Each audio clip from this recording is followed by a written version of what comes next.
I'm all wrong again.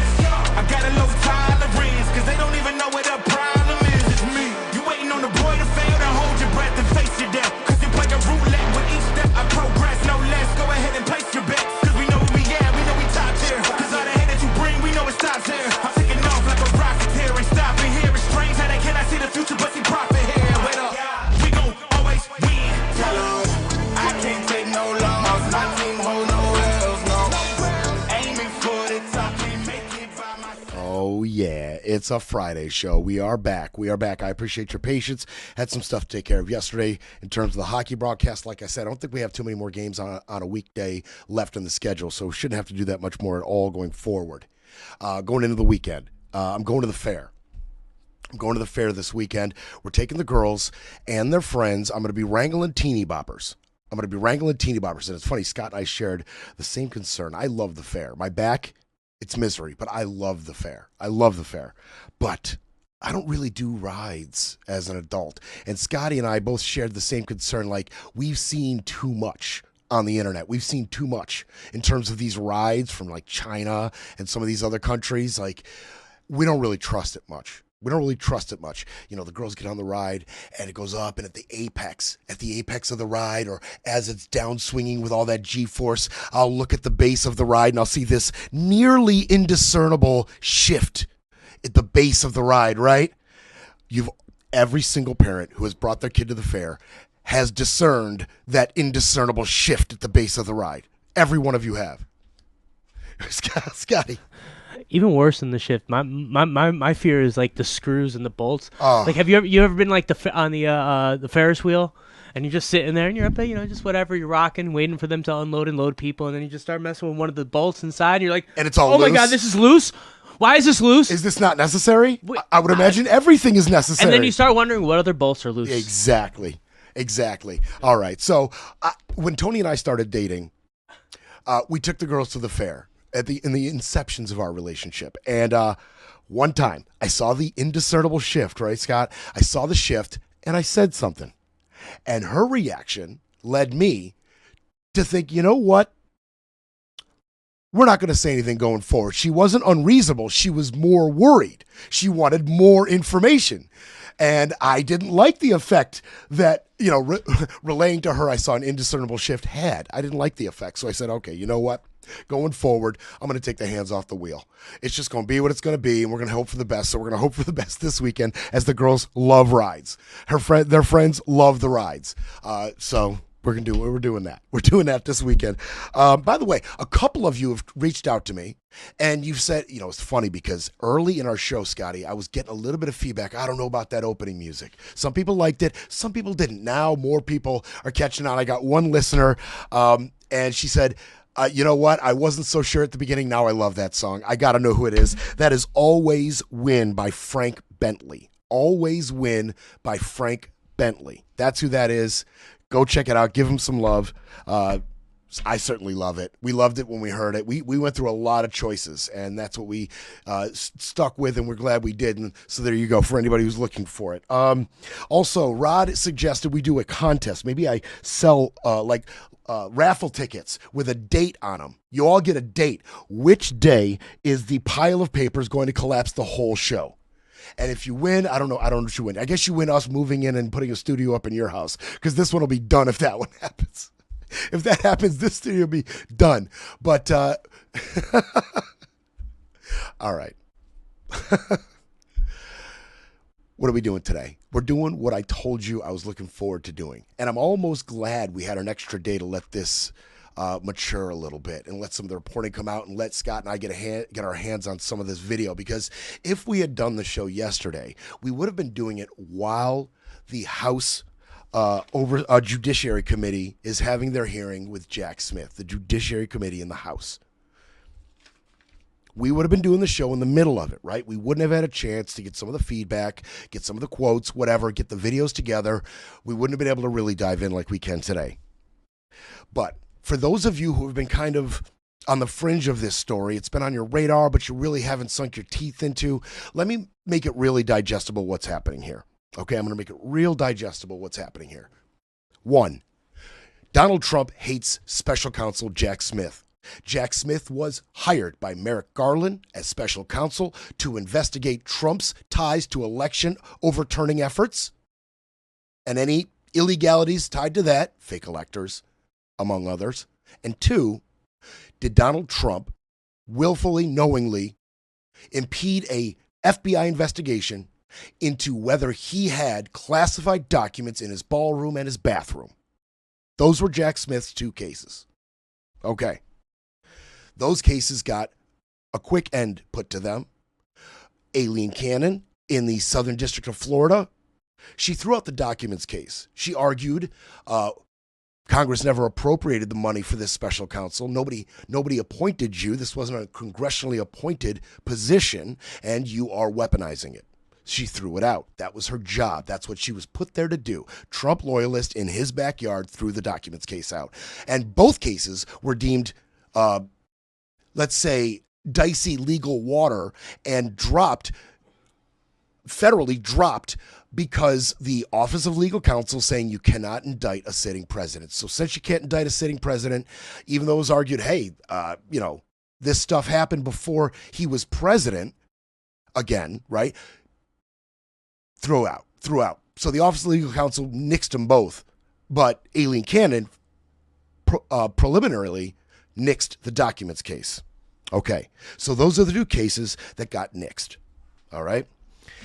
Now, Chuck Grassley, a handful of months ago, came up with this document that was given to him by Kash Patel. When Kash Patel went to do the scourge of the to scour the FBI of any politicization, weaponization, any evidence of weaponization by the previous administration, and of course to punish all of the investigators and prosecutors involved in investigating and prosecuting Trump. While Kash Patel was going about those efforts, he handed Chuck Grassley a document that showed that Jack Smith, special counsel, had done phone tolling on 7 Republican senators right there while January 6th was happening, right there.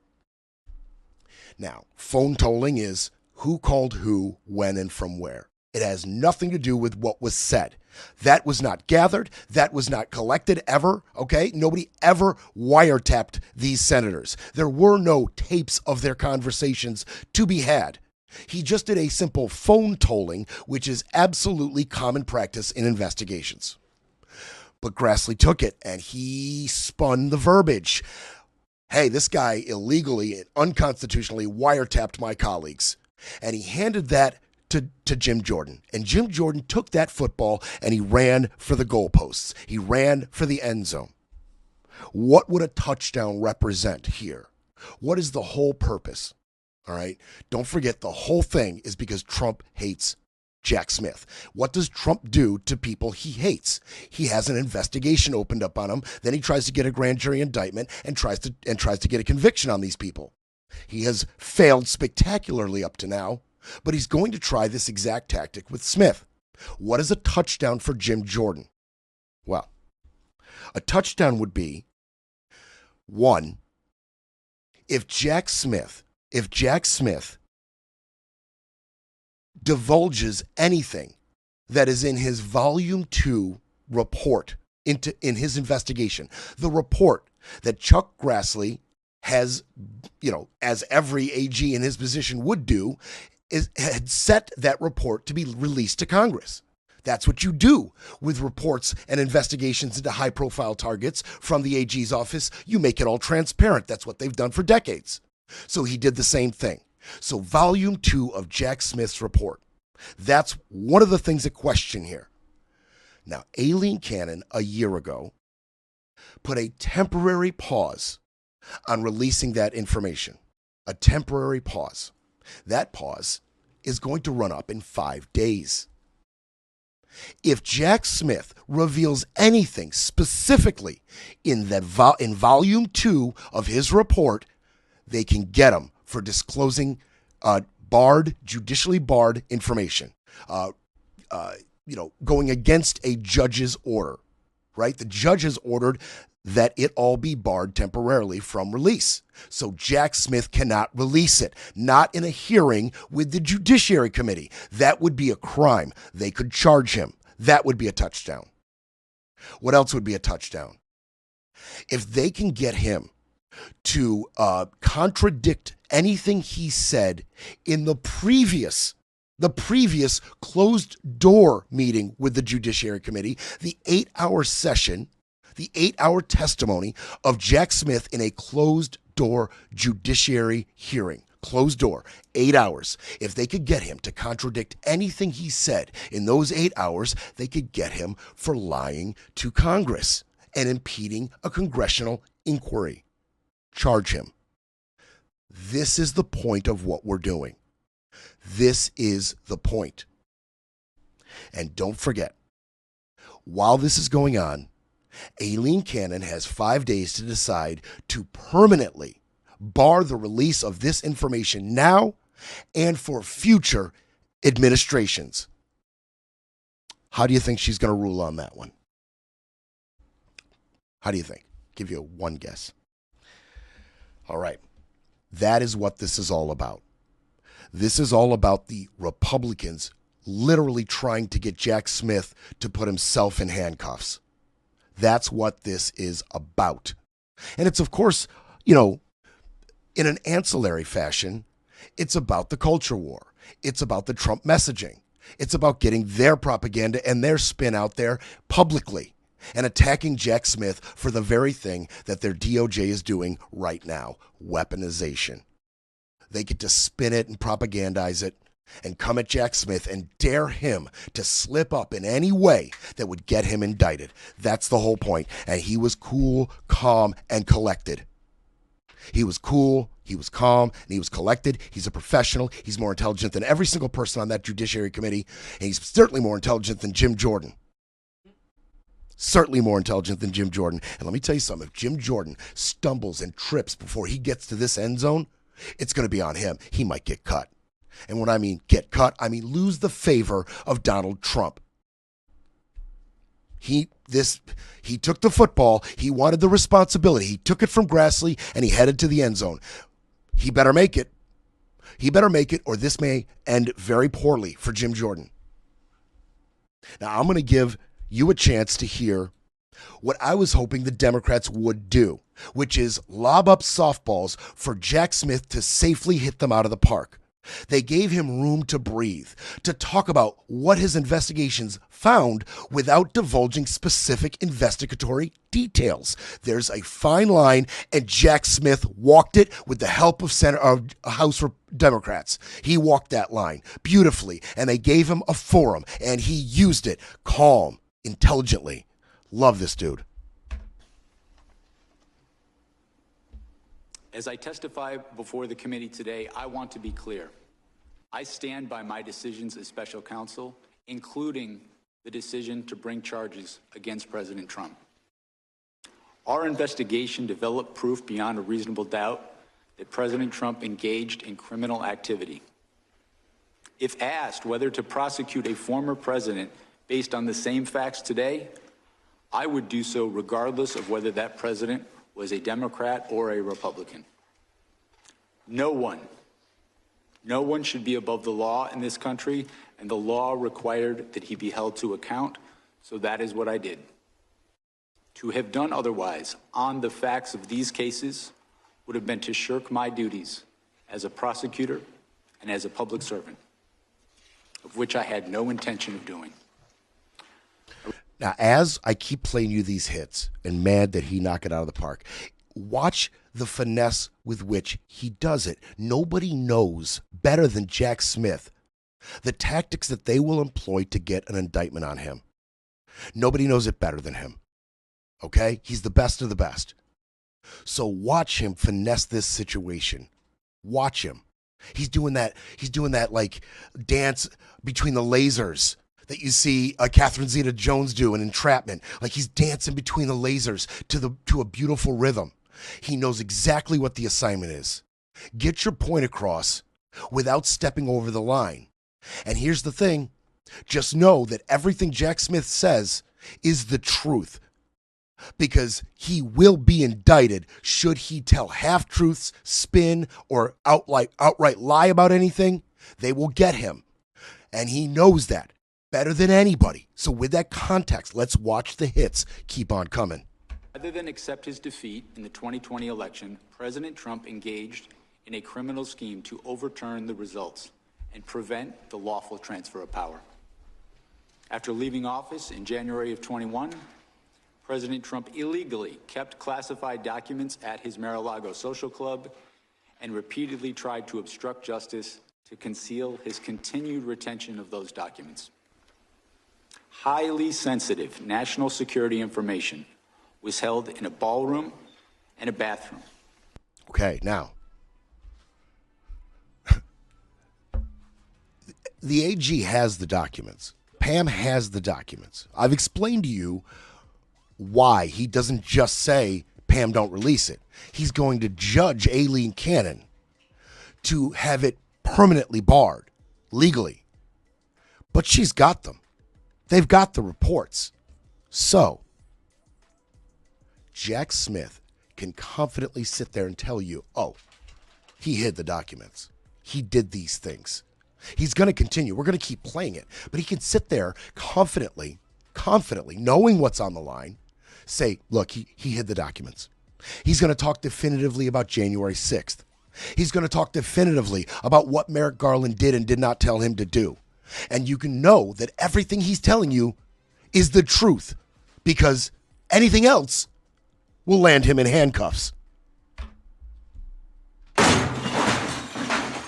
It's time for a quick break, then we break some more. You're listening to Brett Breaks.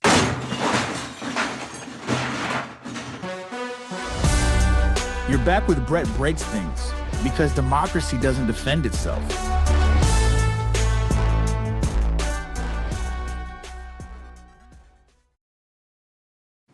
But yet here we see that on the 5th anniversary of the insurrection, the Trump White House propaganda machine is still promoting the stolen election theory on this government webpage with a text box titled, quote, fraudulent election, stolen election certified, end quote. The site also has a subsection reading in part, quote, FBI entrapment operation exposed. Mr. Smith, did your investigation develop any evidence to support the allegation that the FBI entrapped insurrectionists into committing crimes on January 6th? Our investigation revealed that Donald Trump is the person who caused January 6th, that it was foreseeable to him, and that he sought to exploit the violence. Boom. This website. Boom. He's like, you're talking details. Let's be, and see, that's, man, right there. You see right there? Hank Johnson, in an attempt to, give Jack Smith a bit of a forum on the January 6th issue specifically, almost ran him into trouble, possibly. Because Hank Johnson's question is concerning very specific details that may be in that report. Jack immediately takes a step back, doesn't, acknowledge what I just said in any way. He just takes a step back and says something he can say. An overview, a paraphrase, not a specific detail from the report that they could get him on revealing, but simply saying, look, Don did this. None of this, none of what you're talking about, none of these details about FBI agents, being tricked or entrapped, none of this. He's saying, look, not going to speak to that specifically. None of this would have happened without Don Trump. Get it? You see how he's doing the dance? Even Hank Johnson, who's a friendly, is kind of possibly trying to trip him up a little bit, get him in a little bit of hot water, but he sees it. He's better than this. He's up to the task. He's up to the task. They continue. For example, this Trump propaganda site claims that the 2020 election was, quote, stolen. Mr. Smith, did your investigation uncover evidence sufficient to prove beyond a reasonable doubt that Donald Trump knew that his claim that the election was stolen was false? Yes, it did. And did your investigation uncover evidence sufficient to prove beyond a reasonable doubt that Donald Trump publicly claimed that the 2020 election was stolen from him, while he privately acknowledged that he had lost the election?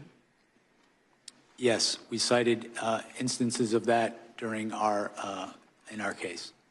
But yet here we see that on the 5th anniversary of the insurrection, the Trump White House propaganda machine is still promoting the stolen election theory on this government webpage with a text box titled, quote, fraudulent election, stolen election certified, end quote. The site also has a subsection reading in part, quote, FBI entrapment operation exposed. Okay, so I'm going to stop him right there because I don't want what happened there to be lost. I want to focus on what just happened there. You got to understand, once again, Jack Smith is under oath, and he's under threat of grand jury indictment if he says the wrong thing or lies, right? And he just said right there to Hank Thompson, my investigation uncovered evidence that Donald Trump knew he lost the election and went about conspiring to get it overturned. My investigation uncovered evidence. Right there. If they could in any way get a public, refute it in any way publicly, if they could, they would come out and say, he just lied about that. Don didn't think he lost. Don knew it was fraudulent. Don did not conspire with anybody to overturn a rightful election. They would come out and they would say it. They would have said it right after. They would have come out immediately and threatened him with charges, saying he's a liar. Why don't they do this? Why hasn't anybody in the Justice Department spoken about that comment specifically? It's because they've seen the report. Too many people have seen the report. It's gone from DOJ administration to DOJ administration. Too many people have seen what's in the report. Too many people took part in the investigation. They cannot simply erase it and say he's lying. They know what they have. What they have is proof that he just told the truth. They have it.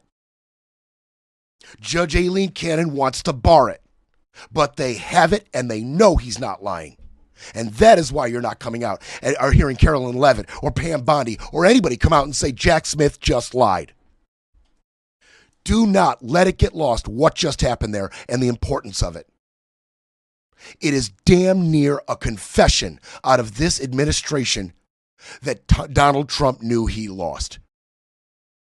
Them not condemning his statements right there and threatening charges right there, that is basically them confirming Don knew he lost, tried to overturn it anyway. It's very important what just happened there. It continues. As far as the legality and his boss at the time, Merrick Garland. Did Merrick Garland ever pressure you to bring an indictment or to do anything in your investigation? No. Did anybody else in the administration, President Biden, Vice President Harris, et cetera? I was given the independence to conduct my investigation, and I came to the decision to bring charges in this case without undue influence from anybody in the department. And you dropped? No undue influence. No undue influence. Merrick Garland did his job. Jack Smith did his job. Those investigators, they did their jobs. Okay? That is what they are there to do. Regardless of who they're investigating, they're there to do their jobs, and that's what they did. And Jack Smith can confidently, under oath, sit there and say, I did my job with no undue influence, no politicization, no weaponization. I did my job, and I found evidence. Period. And about those cases getting dropped, I opened with it. What about those cases getting dropped? Let's hear from Jack. And you dropped the case. Why did you drop the case? The cases against Donald Trump were dismissed pursuant to department policy. The Department of Policy, the Office of Legal Counsel said if somebody's president, you can't bring a charge against them or they can't be held liable. Is that correct? That's correct. There had not been a case of this nature ever where someone was elected president with charges pending, and so that was slightly different. So we consulted with with the the Office of Legal Counsel, and they determined pursuant to policy that the cases needed to be dismissed. And you weren't pleased with that, but you had to follow the law, and that's what you did. We followed policy throughout my investigation. My job was not to set policy. My job was to follow it, and that's what we did. Once again, so if he was politicized, he would have possibly had a different reaction to when the new AG comes in and says you can't indict a sitting president. You can't do it. So stop. Stop what you're doing. He said, I didn't like it. I didn't like it, but I did it. Right? I didn't like it, but I did it. That is unpoliticized. That is a guy doing his job. The Office of Legal Counsel tells me we can't do it, then we can't do it. Boom. Done here. And I'm throwing my pen. Done here. They gave him room. The Democrats gave him the space. That's what I called for Wednesday. And I told you, one, the Republicans would grill him. And they did. They grilled him about the phone records. They grilled him about, issuing subpoenas to Trump allies. They grilled him about, money spent on getting investigations done and human sources. They grilled him about a lot of things, and they tried to trip him up. Republicans did their job. Not successfully, but they did their job. Democrats, the Democrats on the Judiciary Committee, they did their jobs as well. And they gave Jack Smith a forum to be truthful, honest, intelligent, and safe. And that's just what he was. We'll be back to break it all down. You're listening to Brett Breaks Things.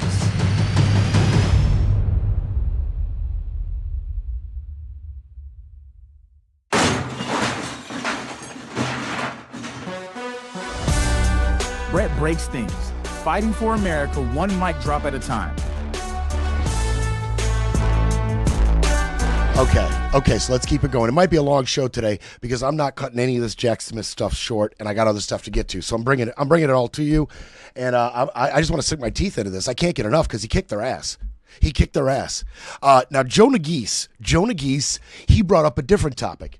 He brought up, hey, Donald Trump right now is threatening you. Right now, as we're having this hearing, he's tweeting about you. How do you feel about that? Make you aware that President Trump is live tweeting, I guess you call it truth socialing, as we speak. Are you aware of this, about this hearing?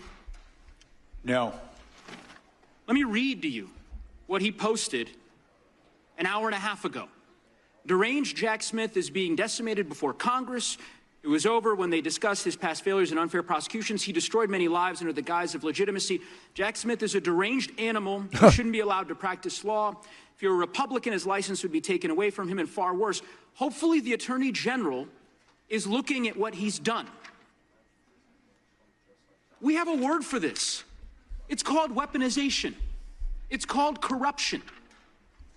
Mr. Smith, if you care to respond, I'll give you an opportunity, but I will simply say we are grateful for your service to this country. We appreciate your fidelity to the rule of law. And I would echo the comments that have been made by my Democratic colleagues to ignore the noise that you hear from so many of my colleagues who would debase themselves in this way. It is, in my view, subversive of the oaths that we took to defend the Constitution. I'm happy to give you an opportunity, Mr. Smith, if you'd like to respond. I don't have anything to add. Thank you for your service. I Now, yield back. if Someone yields back. a deranged animal. And first, I want to point this out. Joe Nagise just read it, but I want to repeat this part.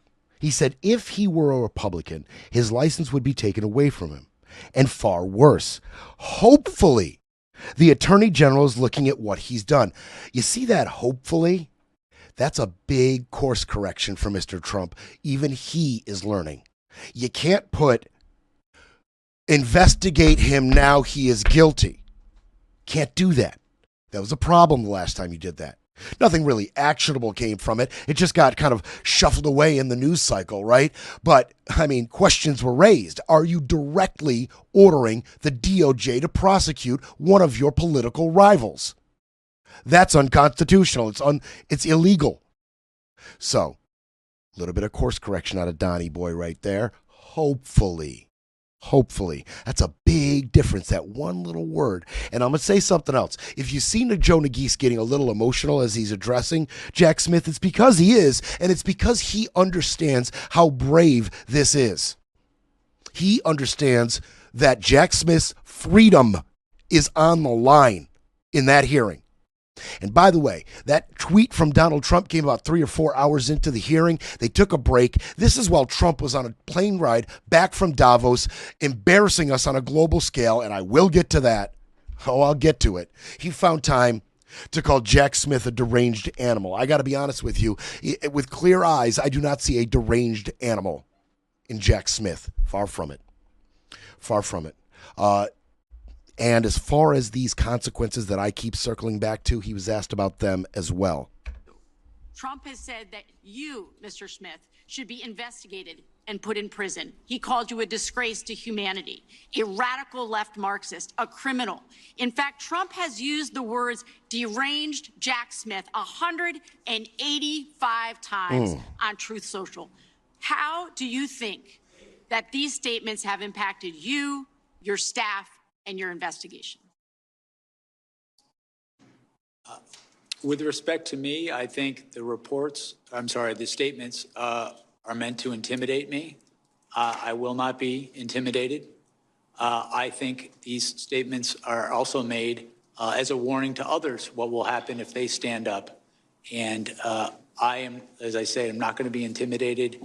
We did our work pursuant to department policy. We followed the facts and we followed the law, and that process resulted in proof beyond a reasonable doubt that he committed serious crimes. I'm not going to pretend that didn't happen because he's threatening me.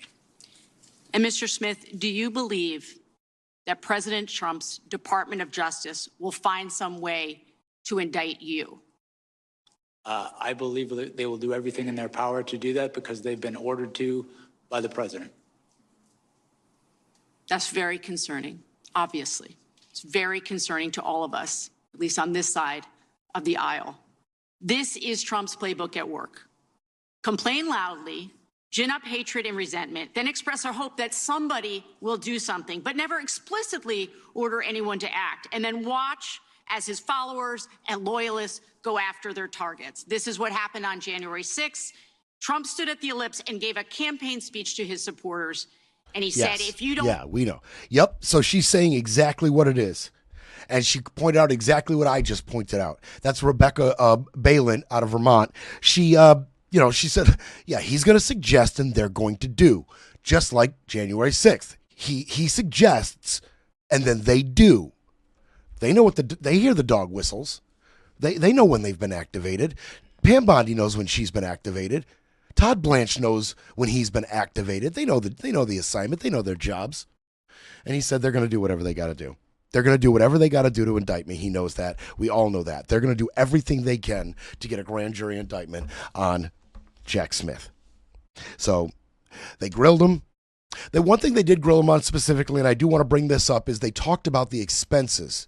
These expenses. They framed payoffs to informants, right? Like shady, back alley, like briefcase full of money for giving us information. No. This was all done professionally and above board, just like Jack Smith always does. In some of the cases, some people were brought to give their testimony, to give their information, and they had to be flown in, possibly fed, possibly housed, put up somewhere, legal fees if they're represented by somebody at that little testimony, right? There's lots of places where the government has to spend money in the course of investigation. And another thing they pointed at was this large payment to somebody who kind of went through records, went through social media, scoured through. It's called a sedition hunter. They scour through like social media and other things they can get their hands on to try to find relevant investigatory evidence that they can then bring to Jack Smith. Those people's time is money, and they had to pay them as well. All above board. All above board. And Jim Jordan, he talked about the wiretapping. it's funny Jim Jordan would be worried about the wiretapping, because there was a little video we pulled here of Jim Jordan on the phone on January 6th. You tell me what you think is happening here and why Jim Jordan would be particularly concerned about whether Jack Smith may or may not have tapped his phone. Here's Jim Jordan on January 6th on the phone, and all of a sudden he's frantic. And he moves faster than he has moved since his wrestling days. And there is video of other congressmen on January 6th doing the exact same thing, getting a phone call and then bolting for the door. What did you know, Jim Jordan? What did you talk about? Who was that on the phone? No wonder Jim Jordan's so worried about the phone records. But again, to be clear, it's phone tolling. Who called who? Where were they called? How long were the calls? Right? So, of course, he's worried about it. There was some interesting moments that came from this. A little bit of drama, a little theater. Involving Michael Fanone. You know that name, right? You're like, Fanone, I know that name. Yes, you do know that name.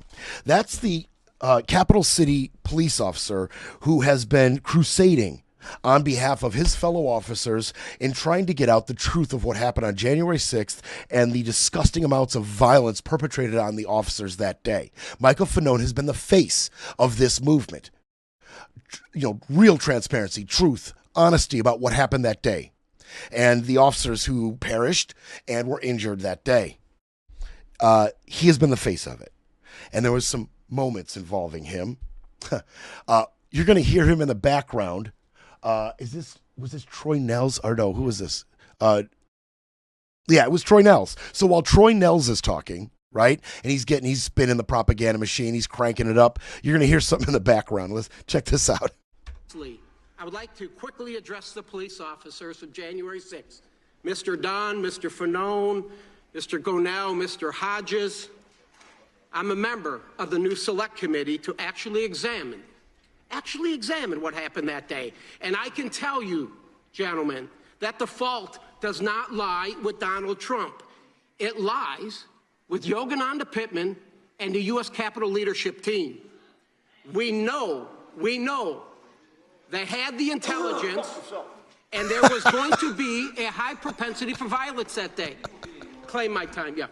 You will be in order. The time belongs to the gentleman from Texas. We've had some disruptions already. We don't need that. Let the gentleman may continue. We know the Capitol leadership team. Blah, blah, blah. Fanone, go bleep yourself. That wasn't indiscernible. That was very discernible. And there were moments when Fanone was just flat out giving him the finger, like scratching on his head or like leaning on his hand with the middle finger up repeatedly. Yeah, the gentleman from Texas is reclaiming his time. The gentleman sitting there explaining to everybody how Trump had nothing to do with January 6th. And he's going to find out the real reason violence was perpetrated on those Capital City police. Fanone. And then there was another little moment after that. There was another little moment. There was a moment between Fanone and this guy, Ivan Raiklin. Ivan Raiklin is a right-wing provocateur, and he's an election denier, and he's just one of those guys. And there's been back and forth between him and Fanone, okay? And what Fanone's going to say here has been unsubstantiated. Nobody knows for sure if what is about to be accused actually happens. But Fanone goes walking past Raiklin, who have had interactions, and then this plays out.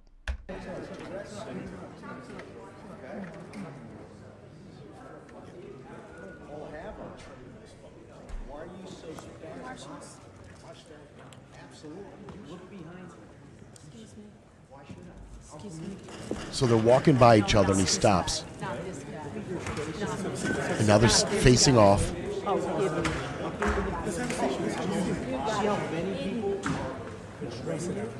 And they're whispering, kind of like talking lower tones to each other. And a couple of Fanone's fellow officers are trying to hold him back now as he is moving menacingly towards Raiklin. No shame. No shame. You have no shame treating these people that way. This guy has threatened my family, threatened my children, threatened to rape my children, or rape my children. So the accusation from Fanone. Rape my children.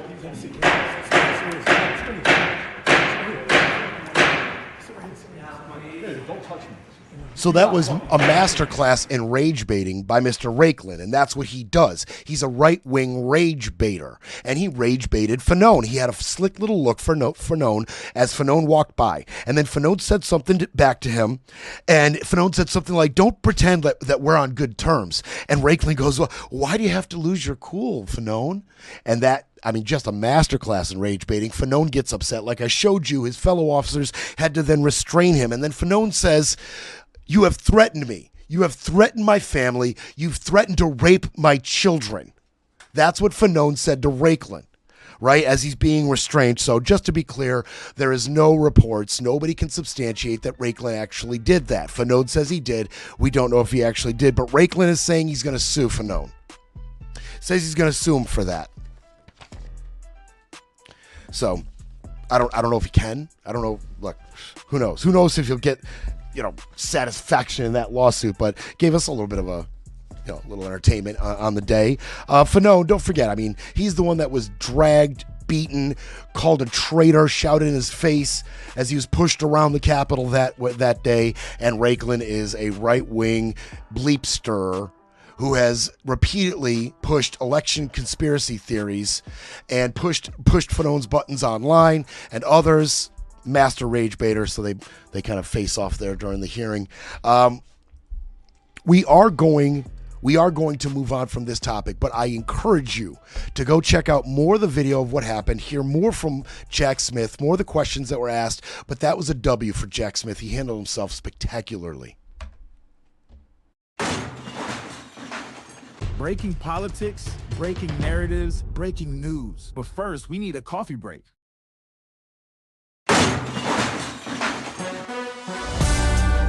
You're back with Brett Breaks Things, where the truth hits harder than the headlines. All right, so we are going to talk about this cancer that is ICE, that is metastasizing and spreading and getting more dangerous and threatening to really make this country sick. And we've talked about some of the hypotheticals about what this may end up looking like, depending on, Tim Waltz's and Jacob Frey's and A.G. Ellison's response to what's going on. But this thing is metastasizing, and I'm going to bring some of the ways it's metastasizing to the forefront because some of this isn't gaining traction, and we need to talk about it.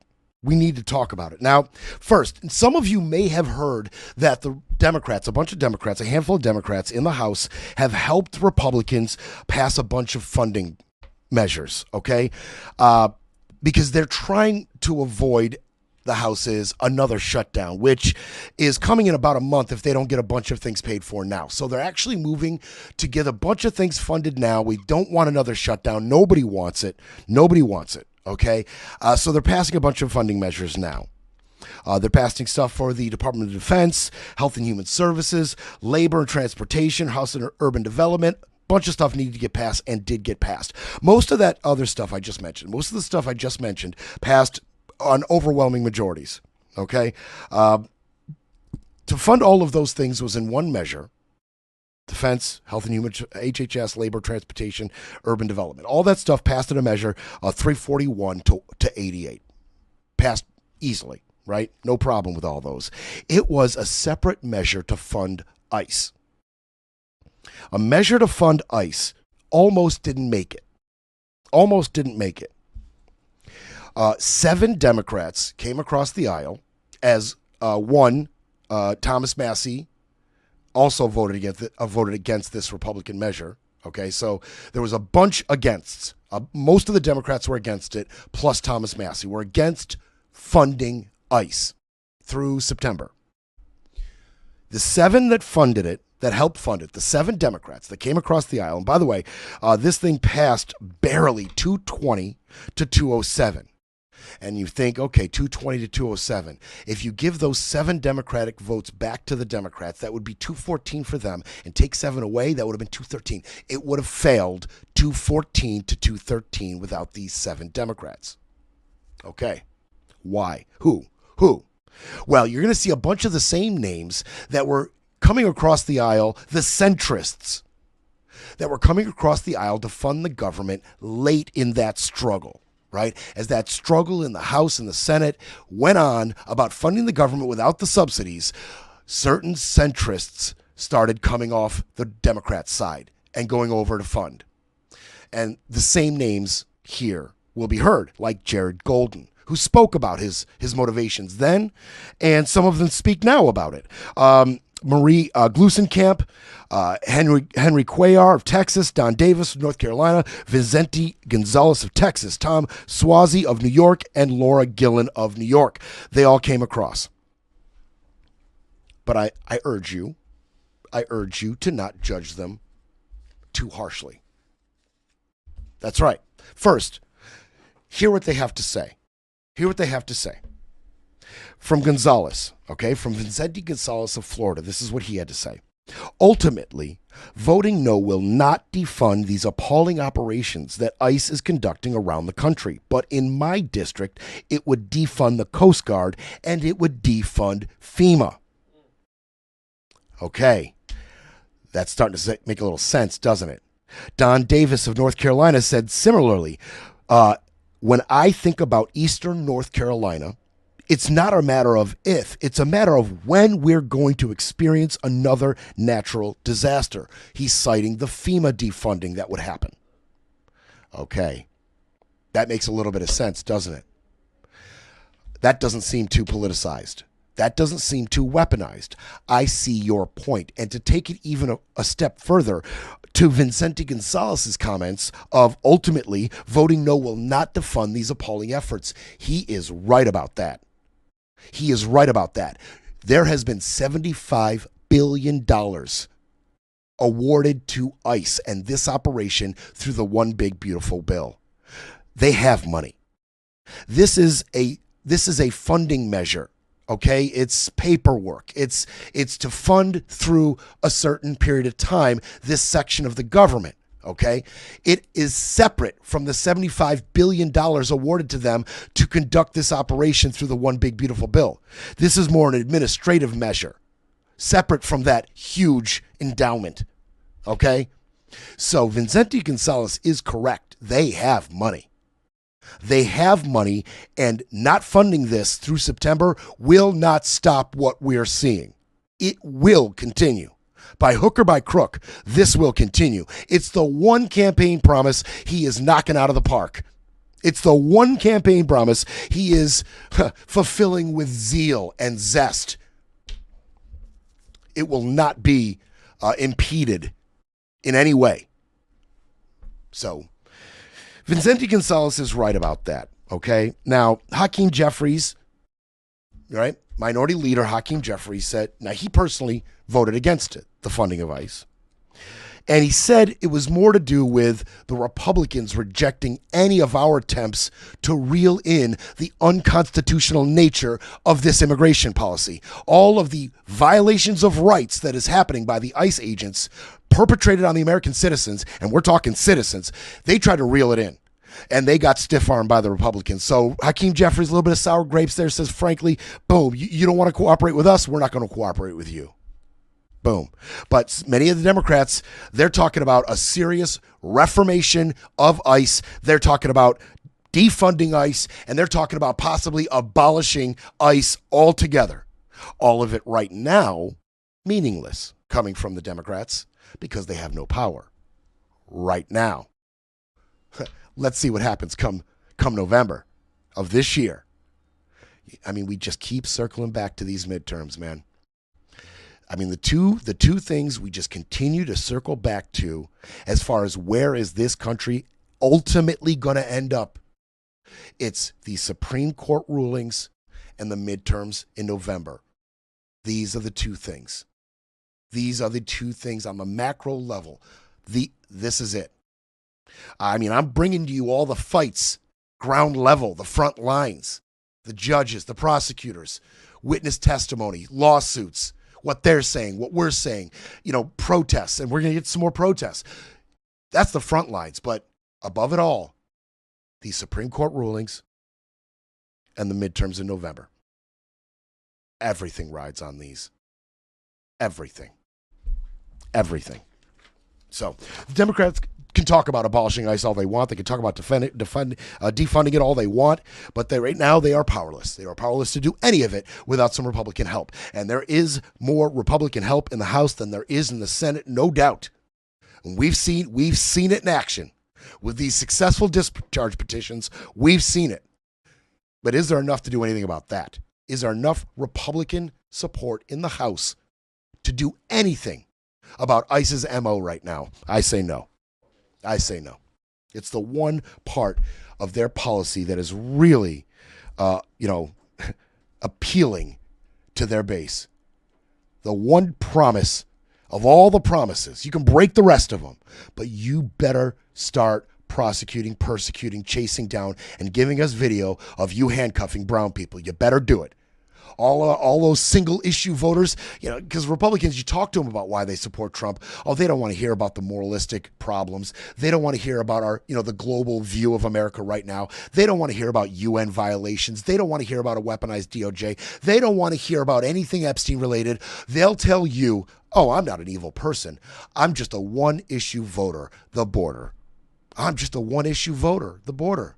So you can't hold me responsible for not voting for this president because of all those outstanding issues. He's fulfilling my one issue, the border. That is the defense they will use, while knowing they're getting the dictator they always wanted. They know that in their hearts, right? But not everybody is incapable of masking their true intentions. I mean, we love the videos of MAGA who, don't know anything about our government and spout QAnon theories and recite things said by Mike Lindell. And they're fun to laugh at, the ones that have no idea how our government works and just says stupid things. That's fun. But not all MAGAs like that. Some of them know exactly how unconstitutional and amoral this president is. And they know they can't sit on a camera and say, oh, well, I don't care that he breaks laws. And I don't care that he's amoral. Yes, I know he said some crazy stuff to a 10-year-old and walked through a 16-year-old beauty pageant where they're all changing. Yeah, I know that. And I know how disgusting that is. But truth be told, I'm getting the dictator I want, so you can shut up. They know they can't say that, so they say, I'm a one-issue voter, the border. And he's doing a great job deporting these undocumented immigrants if they're really savvy. If they're not savvy, they'll say illegals or aliens. But if they're savvy, they'll say, hey, we're detaining undocumented immigrants. And those U.S. citizens that are being detained, that's unfortunate. I'll give you that. That's unfortunate. But, there's a small price to be paid for getting our borders safe. Well, in terms of protest, hundreds of Minnesota businesses are vowing to strike today. Protesters and organizers are calling it a day of truth and freedom. A day of truth and freedom. Now, I've got some things some of these businesses are saying about this. Okay, I'm probably not going to give you all of them, but Jake Anderson, who's an executive board member with the St. Paul Federation of Educators, he said, the word of the strike is spreading like wildfire. It's tense. It's emotional. People are hurting. Bishop Dwayne Royster said Minnesotans are demonstrating deep resilience and willingness to stand together in ways I haven't seen folks do in a very long time. Now, some of these business owners are speaking about it. Some aren't. Some are on board. Some aren't. Okay, Allison Kerwin, owner of Al's Breakfast, says there's a time to stand up for things, and this is it. If it takes away from our income, it's worthwhile. Some aren't. Some aren't on board. Some are saying this isn't worth the loss in commerce. Yeah, because this immigration policy, this is good for business.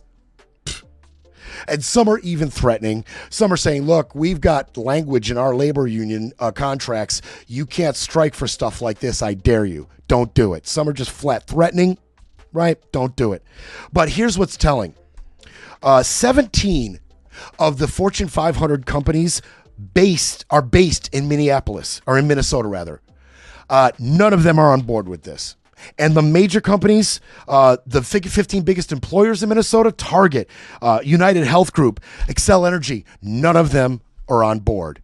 So take it with a grain of salt. We're coming right back, and we're going to continue with this in overtime. It's time for a quick break, then we break some more. You're listening to Brett Breaks Things.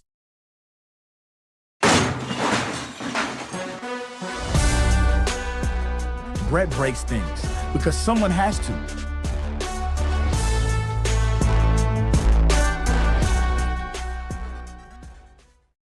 All right, so we'll see how that strike plays out and who takes part in it. I do want to say this. As far as Target's concerned, right, I have a hard time grasping whether they are missing an opportunity, right, for maybe a lot of business or maybe not. Like, they could really seize the spotlight here if they came out for the strike, if they came out in support of this strike and encouraged their workers to strike or close stores, right? Because of that now famous video of 2 U.S. citizens getting scooped up in front of their store and dropped off in a Walmart parking lot bloody. Could they seize that momentum and maybe seize more sales, at least more notoriety? Nice free pub, right? But would it be positive or would it be negative overall? Are they missing an opportunity, or are they sidestepping the bull? What kind of backlash could they see from that? Could they get the administration's attention negatively from doing something like that? It makes me wonder. It makes me wonder, did they miss an opportunity, or did they sidestep the bull? Either way, they're not taking part in this. They're not. None of those Fortune 500 companies have said a word about it. They're not taking part either. So keep that in mind. Keep that in mind. Now, I want to shift focus specifically right now to the Fourth Amendment and illegally entering people's homes. Okay? We're focusing on the ICE tactics that have gotten so much attention lately. And there's been judges, ordering that ICE reform their tactics, make them constitutional. There are multiple lawsuits that are underway. And a lot of this has to do with how they are going in these people's homes. Well, Whistleblower Aid, which is a nonprofit legal organization, Whistleblower Aid, they have disclosed the testimony, the whistleblower testimony accounts from 2 people, their clients, right? So if you're a whistleblower and you want legal protection, you want to go about this the right way, you go to a company or an organization like Whistleblower Aid. 2 ICE workers did just that. 2 ICE workers, somebody within ICE, went to Whistleblower Aid for protection and gave their accounts of what's going on. Specifically, a memo that was given out to ICE agents telling them that they can enter a person's home to arrest them without a judicial warrant. This is a memo specifically telling ICE agents burst into doors without a judicial warrant. Okay. So once the press got wind of what these 2 agents had told to Whistleblower Aid, they went and started asking questions. The Washington Post started asking questions. They started asking questions to people within ICE. More people who want to be anonymous, but several people within ICE with knowledge of this memo have confirmed the directive existed, but said they did not know whether it was widely shared with the agency. Oh, you can believe it's been widely shared because we've seen the results of it being widely shared. But several people within ICE have said, yep, that memo exists. The memo telling us to bust down doors without a judicial warrant. And I'm focusing on that term, judicial warrant, because I'm also going to focus on what they're telling us. And there is a big specific difference between a judicial warrant and what this is. Okay? The policy was issued in May and has definitely been carried out in Texas. The Washington Post, they tried to do some digging, and they could not independently confirm where else, like Minnesota. They couldn't confirm it yet.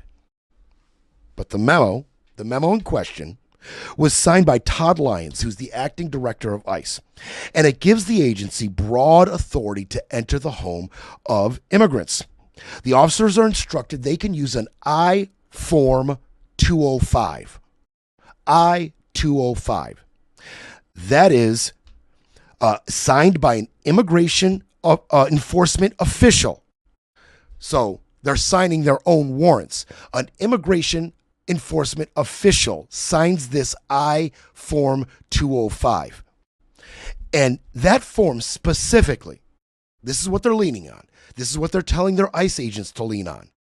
And that form specifically, it authorizes an arrest following a final order of removal by a judge. So if a judge gives the final order of removal of an immigrant, the I-205 form authorizes them to arrest that person.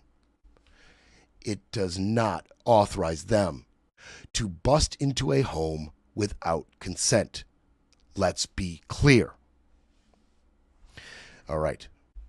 We're going to dig into this real quick because this is big. This is big. This is a huge, huge violation of the Fourth Amendment being directed by the administration at ICE. This is a big problem for them.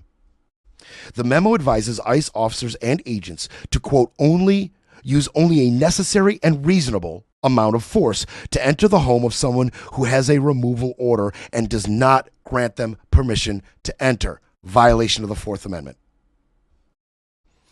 Tricia McLaughlin, she's had a lot to say about ICE, tactics and these lawsuits and the videos coming out. She's the one that has to go rush in front of a microphone. She is the spokesman for DHS. And she said she does not dispute the authenticity of the memo. The memo exists.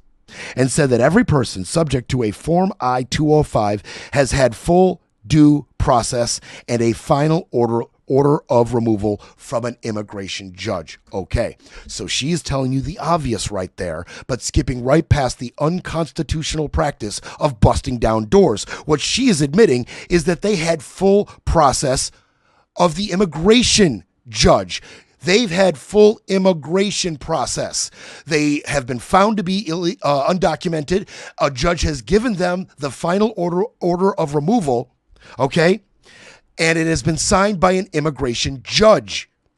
Nowhere in that does the immigration agents have a right to bust in the door that the owner has not given them consent to bust in. If they say you don't have consent to come in, they have to go get a judicial warrant. And how do I know there's a big difference? You will see the difference here. What they're doing is called an administrative warrant. And Tricia speaks to it, and she uses this wording. For decades, the Supreme Court and Congress have recognized the propriety of an administrative warrant. That's a lie. That is a flat out lie. She's using the right terminology there. What they're talking about is an administrative warrant. The administration of ICE is granting a warrant to arrest these immigrants, not bust down anybody's door. It's called an administrative warrant. It is a warrant given to these agents from their own department's judges. It is not a judicial warrant.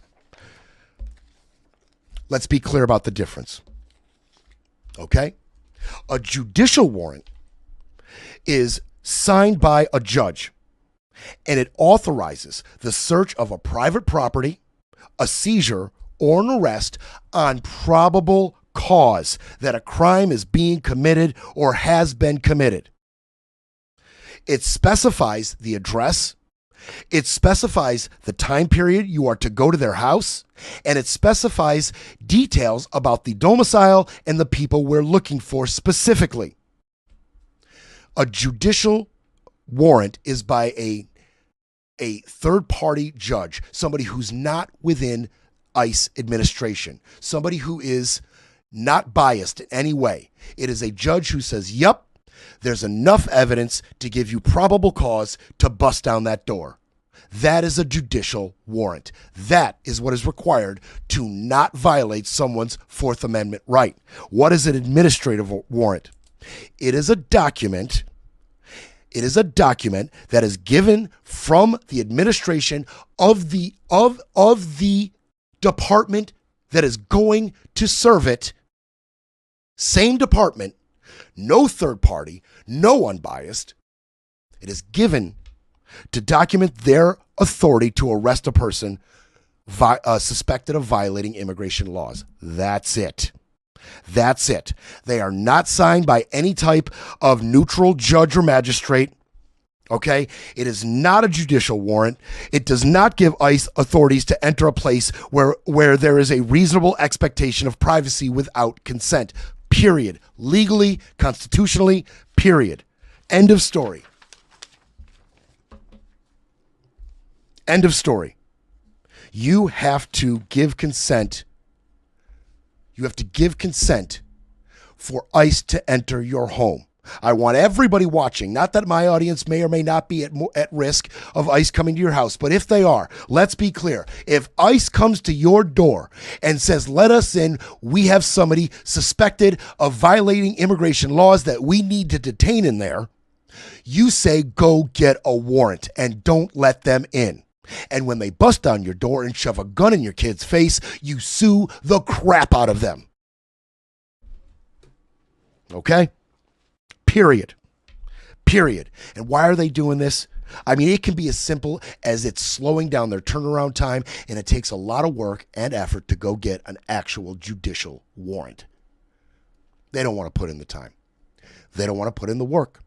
I already told you that they get bonuses, cash money, for every arrest of someone suspected of violating immigration laws. Not an actual person deported. They don't get money for each person deported successfully or charged with a crime successfully. They get money for every person arrested. Boom. Hard stop. Now you see why they're doing it? Their bosses have told them to do it. It takes a lot of time to get an actual warrant. And if we go in there and arrest somebody, we're going to get cash. Stop. Hard stop. So we're going in. That's why they're doing it. And these two whistleblowers, they said specifically, we are whistleblowing because they are trampling the Fourth Amendment rights of everybody in this country. And to be clear, I like to be clear on these things. The Fourth Amendment, it provides that the right of the people to be secure in their persons, houses, papers, and effects against unreasonable searches and seizures, and that shall not be violated. Persons. It doesn't say U.S. citizens are secure that these things won't happen to them. It says persons, people, anyone within this country. That is important. That is important. Because ICE is out here telling you that we can do this because they're not citizens.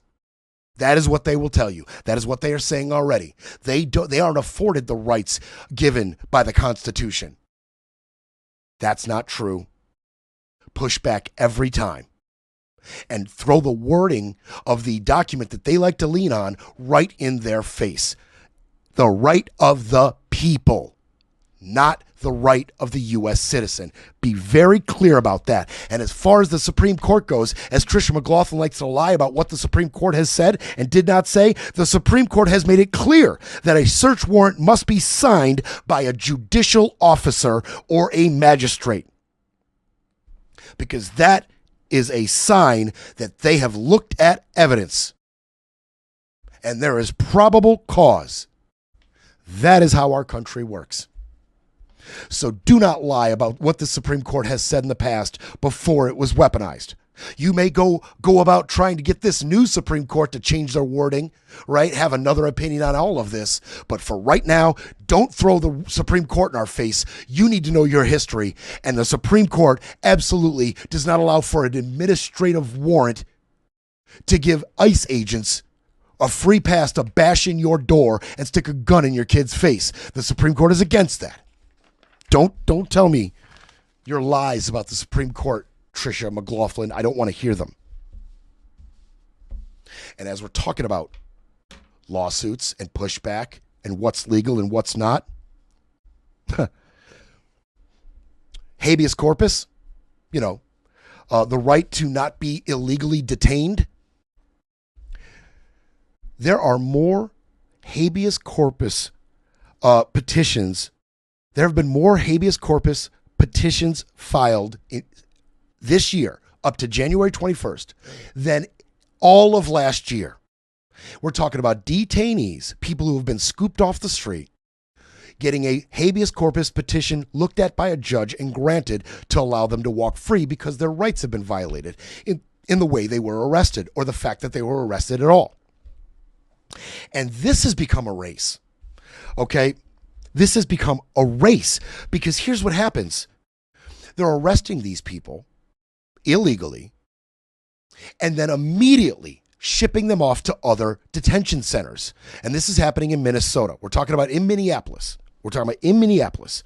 Hundreds of detainees have already been granted their petitions, but so many more, it's in limbo because they're not there anymore. Their attorneys have to travel. They have to go find out where they've been sent to and get a judge there because they're arresting these detainees, some of them, many of them U.S. citizens, arresting them, throwing them in the Huskow, but some of them don't even make it to the Huskow. They sit in limbo, in transit at the Whipple Detention Federal Building, right? They sit there, and then sometimes within an hour, they are immediately put on a plane and sent to Texas or sent to El Paso or some other place, right? They get them out of there. So these attorneys, these immigration attorneys who represent these people, they have to run to the Whipple building to try to get a petition in front of a judge before their client is gone to somewhere out in the outer fringes of our country somewhere where nobody knows where they are. Sometimes they're not heard from for days before they turn up, and their immigration lawyer can then go track them down, get in front of a judge where they are now, and try to get a petition. But of those who have been able to petition these judges, 90% of the petitions have been granted by these judges. What can we do? They're just picking anybody up off the street, throwing them in a detention center, and hopefully they have representation who's aware enough and quick enough to get in front of a judge and petition for their rights to be restored and them to be released before they're sent off somewhere. ICE is just doing what they want to do and letting the courts and the judges and their administration clean up the mess. It's up to you, immigration lawyers, to keep up with us. We're just going to keep violating people's rights, and you try to keep up with us. Yeah, you've been 90% successful, but bleep that other 10%. And of course, I mean, the DOJ, ICE, they're going to be inundated with lawsuits. Inundated. I wonder what that final number will look like whenever we see the end of this policy, if we ever see the end of it, when Operation Metro Surge and Operation Midway Blitz and all these other operations have completed, and the political cycle has moved on, and we're not doing this anymore every day on TV, and Minneapolis isn't getting divided down the middle and in total chaos. When all of this is said and done, what is that final number going to look like? That final, whatever's awarded to these victims after hundreds and hundreds of lawsuits are filed against ICE, DHS, DOJ. What's that number going to look like? It's coming out of our pockets, right? We're going to have to pay for this. They don't care. They don't care. Speaking of illegal detainees, oh, this is great. Now, I showed you that video of Chong Li Tao with his family. Was the door is busted in. The door is busted in while he and his family were relaxing, some of them doing karaoke. ICE busted in his door, grabbed him, zip-tied him. He said, "My ID's right over there. I'm a U.S. citizen." They said, no time for that, as they marched him in his boxers and sandals into it was like 11-degree weather, 14-degree weather. I can't remember what exactly the temperature was, but it was cold, it being Minneapolis in the winter. He was marched out in front of his neighbors with nothing but his boxers, sandals, and his grandchild's blanket, a tiny little blanket over his shoulders. Marched right into a van and driven off to be detained. And we were told that they were looking to serve a warrant for two gentlemen. Two gentlemen that they claimed were living with Mr. Tao. Huh. Well, this gets good. This gets good. This is going to be on the tail end of that and their little lies. Okay, so the two gentlemen, Lei Maua is one of the gentlemen. And Vang, what's his name? Kong Meng Vang is the other one. So Lei Maua and Kong Meng Vang. Those are the two gentlemen being referred to in the warrant, the administrative warrant that ICE was given. The reason they broke down Mr. Tao's door, the reason they dragged him out, those two gentlemen were living there, is what they said. Well,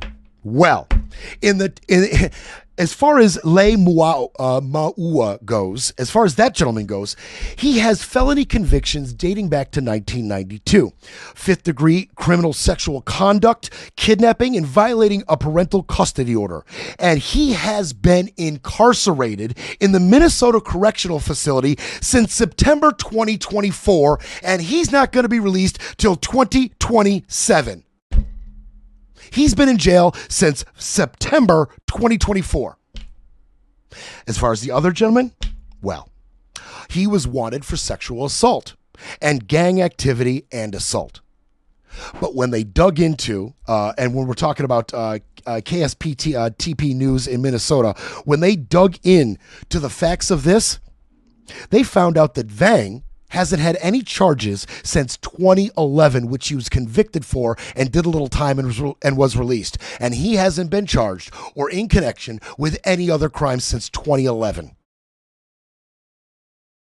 So the reason they broke down Tao's door is to look for one guy who was in prison and another guy who hasn't been charged with anything since 2011. That's why they violated his rights. That's why they frog marched him out in front of his neighbors with no clothes on in 11-degree weather. That's why. This is the hallmark of Trump's ICE immigration policy. This is the effect. This is the effect of memos like Mr. Lyons' memo. This is the effect of what, Bovino and Christine Ohm and Trish McLaughlin say. This is the effect. This is who it hurts. That's who it hurts. Now, I want to bring you some of Vance's toning down of rhetoric. And this is interesting to me because Vance is saying a few things. First, he talks about the warrants. And I want you to hear from Vance, and I'll tell you why I want you to hear from him. This is on the warrants. The Washington Post reported today that an ICE memo allows agents to enter people's houses without a judge's warrant. What do you say to people who are concerned about this violating the Constitution, and how much is this tactic being used? Yeah, so I saw that story, and the story is like so much that I read in the mainstream media. It's missing a whole lot of context, and when you appreciate the context, it makes sense. No one is saying, look, there are exceptions. For example, a crazy exception, if somebody is fired at from inside a house, they don't need a warrant to go inside that person's house. There are very narrow exceptions to the warrant requirement where law enforcement officers don't need a warrant if, for example, they're an imminent threat of their lives. But what we've said and what ICE has proposed, what the Department of Homeland Security really has proposed in the Department of Justice, is that we can get administrative warrants to enforce administrative immigration law. Now, it's possible, I guess, that the courts will say no, and of course, if the courts say no, we would follow that law, but nobody is talking about doing immigration enforcement without a warrant. We're talking about different types of warrants that exist in our system. Yeah, we are. So, right there, that is the Trump administration's philosophy on all of their unconstitutional acts, all of their policy that's in violation of laws, international and domestic. This is what they do. This is what they say. He's telling you right there, we're giving administrative warrants. And yeah, a judge could come behind us and tell us this is in violation of your constitutional rights. And if they should do that, well, then we'll adhere to that then. Translation? We'll do what we want to do now. We'll hurt who we want to hurt now. We'll break whatever laws we want to break now, and you figure it out later. He just told you. That is Trump's philosophy on all of this. That is what Russ Vought threatened, right? That is what our director of OMB threatened. One of the authors of 2025, what he threatened. We're going to inundate them, and paralyze the courts, paralyze the legal system in this country. Paralyze. We're going to do action after action after action, try to keep up. Try to stop us. Try to keep up. Try to hold us accountable after the fact. He just told you right there once again, J.D. Vance, ladies and gentlemen. But there's a reason they picked J.D. Vance to do this toning down of rhetoric. There's a reason they picked him. Let's hear more of this rhetoric toning down out of J.D., okay? Mr. President, you've said that it's time to turn down the temperature. Does that include changes to both ICE and CBP tactics that we've seen employed on the streets, including less than lethal tactics, pepper spray, pepper balls? Beyond that, what is the federal government's role in turning down the temperature? And the Minnesota Department of Corrections says that its own officers have been cooperating with ICE all along, handing over criminals once they serve their sentences to ICE officials. Can you concede that there is some cooperation with the state? Yeah, look, if I was going to list the 5 agencies locally and statewide that I'm most worried about, I wouldn't put the Department of Corrections on that list. I think that while there are certain things we'd like to see more from them, they've hardly been the worst offenders. You agree with that, guys? That's a fair assessment. But I think you talked about tactics and you talked about the response to things. Look, we don't want to employ tactics that we don't employ the kind of tactics that are only necessary when violence is committed against officers. That is these guys' directive, and that's what we're going to try to do. That's what we're going to try to do. Okay, so he said a lot there. Once again, yeah, there's violations of the Constitution. It's possibly happening. We're going to try to not do that. As far as, how we deal with protesters and demonstrators, well, we're going to try to not treat them like they're all violent right now. We're going to try to adhere to the Constitution. We'll give it a shot. And before that, he's talking about the agencies, right? The agencies that he has a problem with. And the Department of Corrections isn't one of them. Okay. Well, who are you talking about? Well, I'll tell you who he's talking about. He's talking about Governor Tim Walz. He's talking about the mayor's office, Jacob Frey. He's talking about the AG's office, Ellison. He's talking about the local police enforcement. He's talking about St. Paul Police. And he's talking about Minneapolis Police. That's who he's talking about that they have a problem with, that he's concerned about. That's who he's talking about. He said stuff, and this is here's the thing. Here's why they sent JD out here. He spoke to his relationship with local and state officials. Listen to what he said. He said he had hope and some reason to think that there's going to be better cooperation in the near future between federal and local officials. He said he believed the federal government can do better on communicating with local officials about their operations. And despite President Donald Trump's previous threats, we heard, despite Trump saying he's going to bring the military in, Vance said, "Oh, not right now. Not right now. Trump's not going to bring the military in." Okay. So here's J.D. Vance saying, I think there's going to be better communication from state and local officials. We want to communicate with them better. We want to coordinate with them better. That's the softer side of what's actually happening. And J.D. Vance is the one person uniquely positioned to send that message. And the message is, we want to work with state and local officials.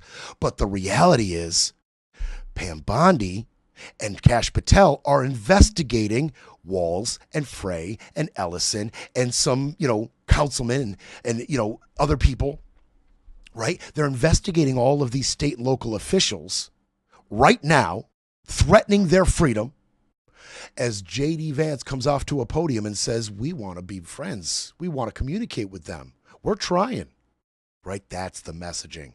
And J.D. Vance isn't really in control of ICE policy. He's not in control of DOJ investigations or FBI investigations. He's the one guy that can come out and say these things while he doesn't have people underneath him, doing the opposite. He's just the vice president giving you the message.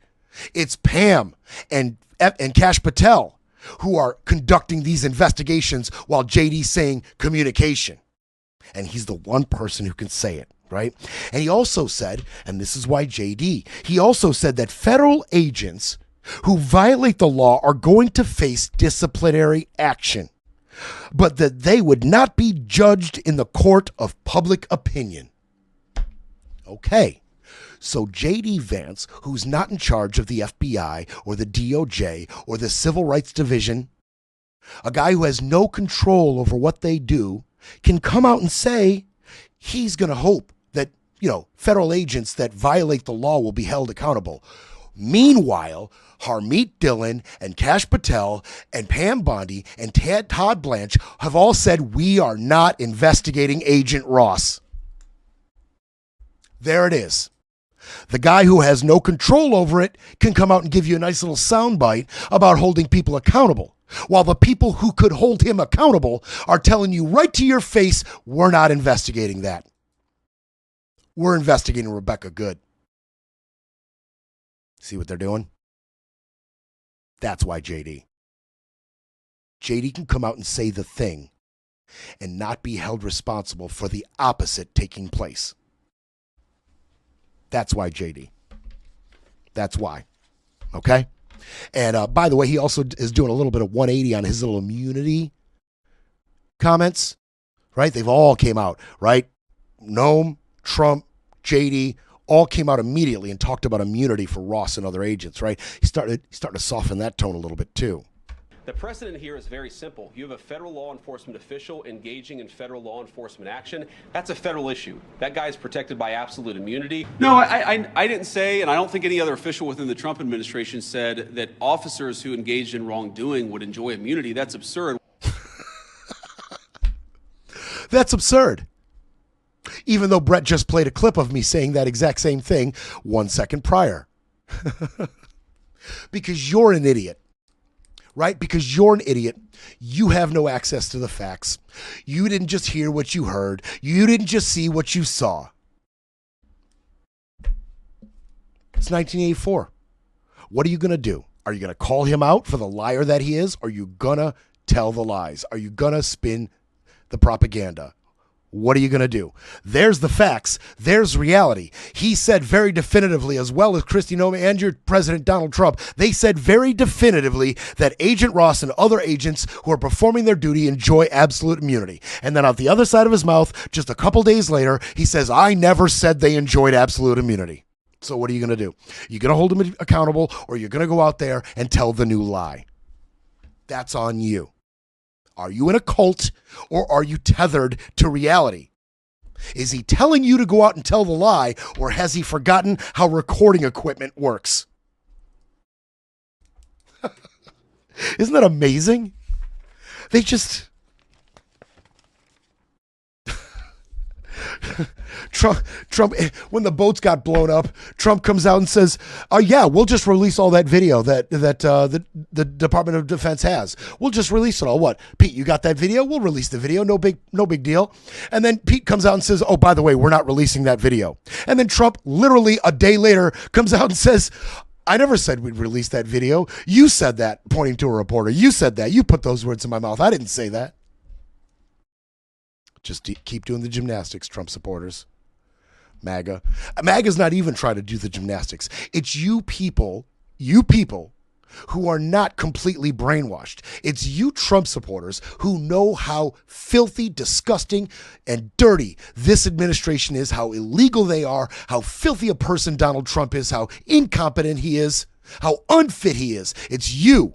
It's you who has to do the gymnastics when we get video like that. It's you who have to come out and try to mentally make it make sense and tell us we didn't just see what we saw and we didn't just hear what we heard. Go ahead, have fun. There it is right there. Have fun. All they do is lie. All they do is lie. Okay, I'm going to leave you with this. I'm going to leave you with this. I'm going to leave you with this little bit. We're going to switch gears. I keep talking about Davos, right? I mentioned it a few times. Trump's coming back from Davos. A couple days ago, I said Trump was going to be in Davos to embarrass us. Davos is an annual meeting of the WEF, which is the World Economic Forum, okay? It's an invitation-only annual meeting, okay, between heads of state, CEOs of major corporations, central bankers, some journalists, right? They meet every year. It's invitation only. They talk about policy. They talk about the state of the economy globally and domestically. They talk about these things at this forum in Davos, Switzerland. That is where Trump went and embarrassed the crap out of us once again. Sometimes he's all hopped up on his Adderall and he goes a mile a minute with conspiracies and talking about Biden and Obama and Kamala. And sometimes the Adderall has worn off and he's sluggish and low energy and slurs his words and calls Iceland Greenland and Greenland Iceland. And it's just, I don't know which is more embarrassing, the high-speed fire hose of lies Donald or the incompetent and cognitive decline falling asleep Donald. Which one embarrasses you most? We'll take a poll. Well, he was a little bit of both at Davos, but something interesting did come out of Davos. You got to understand, in November, the UN Security Council, they approved a Board of Peace. This was a Donald Trump formed Board of Peace that was going to handle security in Gaza going forward. Specifically, the Board of Peace was approved to handle Gaza security. That's what the Board of Peace was going to be.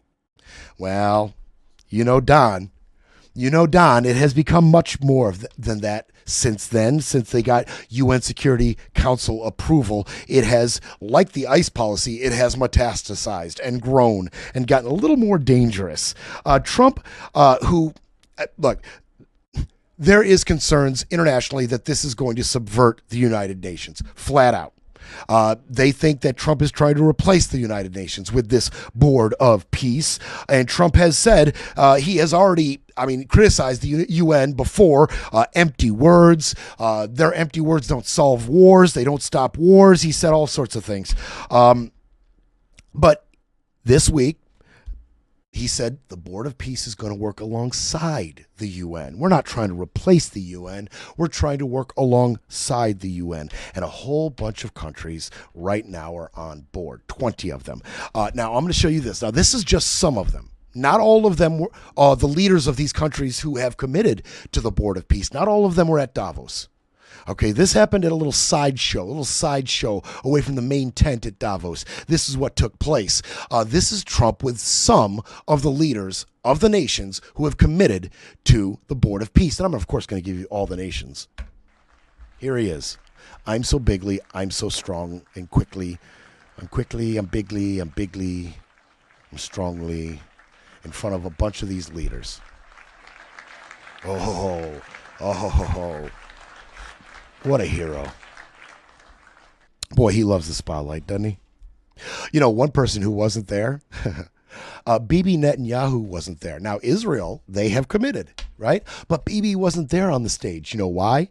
Because Bibi is subject to an ICC arrest warrant. So he didn't show up to Davos because that would be outside the borders of his country where, look, according to ICC, UN policy, ICJ, you can't just go grab a sitting leader from the head of their country, right? You can't just grab them and arrest them, right? Right, Don? Right? There's laws, stopping people from just going and arresting people in their own country, right?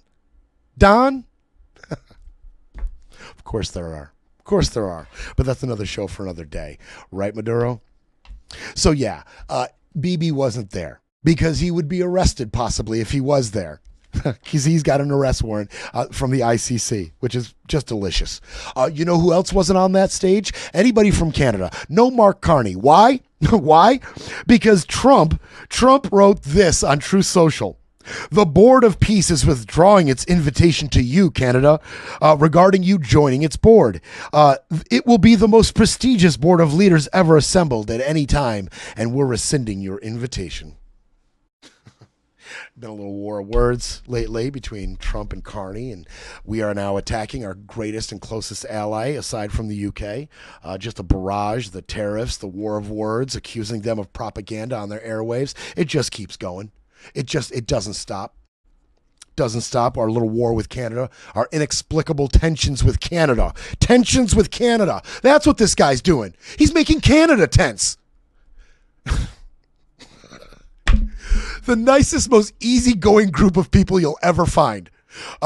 People from Denmark, people from Greenland, and people from Canada. The people who want the smoke the least. The people who want tensions with Don the least. That's who he's attacking. Peace through strength, right? So, yeah, this is fun. Now, Albania, Argentina, Armenia, Azerbaijan, Bahrain, Belarus, Bulgaria, Egypt, Hungary, Indonesia, Israel, Jordan. Number 2 exporter of potassium, Kazakhstan. Kosovo, Mongolia, Morocco, Pakistan, Paraguay, Qatar, Saudi Arabia, Turkey, and the UAE, along with Uzbekistan and Vietnam. You know, all the big players globally, right? All the big boys. All the big players are there. Uzbekistan and Armenia and, Azerbaijan. All the big boys are in this Board of Peace. Let me give you a couple details on this little Board of Peace. Okay? So, their new charter, they have a new charter. The charter of the Board of Peace. One, it doesn't mention Gaza once. Donald played you, UN Security Council. You got played by the deal maker. You got played by the Don. You approved a Board of Peace to secure Gaza. Ha ha. Joke's on you. Their charter doesn't even mention Gaza. What does it mention? Okay, so Don's the chairman, and he's the chairman for life, unless the board unanimously decides he cannot fulfill those duties. Unanimously, right? Well, who's on the board? Well, right now we know on the board is Marco Rubio, Steve Witkoff, Jared Kushner. Which one of them is going to ever say, yeah, Don can't be chairman anymore? The board has to unanimously decide it's not Don anymore going forward. And by the way, to be on this board, okay, you commit, right? Great. You're in with Don. You're on the board. You're on the Board of Peace. You've got 3 years, and then we'll reevaluate. Unless you give Don $1 billion, and then you're a permanent member. You were looking for the grift, right? You were sifting around in the dirt to find the grift. You just found it. You want to be a permanent member? Your membership not evaluated in 3 years from now? Well, just give us $1 billion. There's the grift. There it is. The White House actually responded to that little tidbit in the charter. It said it was not a minimum membership fee to join the Board of Peace. It said the $1 billion contribution simply offers permanent membership to partner countries who demonstrate deep commitment to peace, security, and prosperity of Don. They didn't have the Don part, but that's what they meant. They have a deep commitment to Don's prosperity. Well, and just so we're clear, and I'm going to leave you this little tidbit, the UK, France, Norway, Sweden, and Slovenia said no thank you. No thank you. France's Emmanuel Macron, he said that the board's charter, quote, goes beyond the sole framework of Gaza and raises serious questions, in particular with respect to the principles and structures of the United Nations, which cannot be called into question. Okay. British Foreign Secretary Yvette Cooper, she had other concerns, like Russia, who has been asked to join the board, along with China, and they both said maybe. Yeah, that sounds interesting. Is this going to piss off all the European leaders? Is this going to subvert the UN and make them weaker? Well, maybe. Yeah, maybe we'll get on board. They said maybe, China and Russia, and Yvette Cooper spoke to that. She said, we won't be one of the signatories today because this is about a legal treaty that raises much broader issues. And we do also have concerns about President Putin being part of something which is talking about peace, when we are still not seeing any signs from Putin that there will be a commitment to peace in Ukraine. That feels obvious.